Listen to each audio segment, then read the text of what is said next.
अहिल्याबाई होळकर हे महाराष्ट्राच्या कन्या आणि भारताचं एक फार मोठं आदराचं स्थान आणि अहिल्याबाईंनी अहिल्यादेवींनी बांधलेल्या घाटावर मोदी बुलडोझर चालवतात.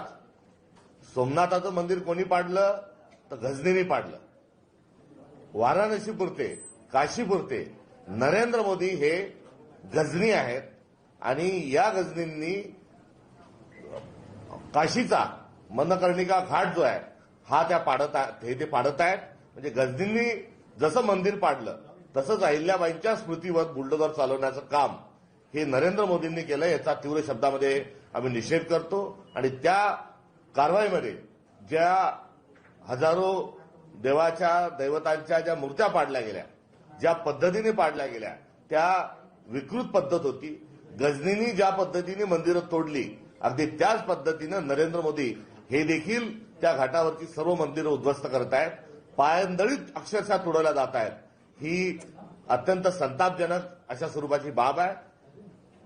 सोमनाथचं जाऊन उदात्तीकरण आपण करता, मात्र दुसऱ्या बाजूला आपण तिथे जाऊन गझनीला शिव्या देता.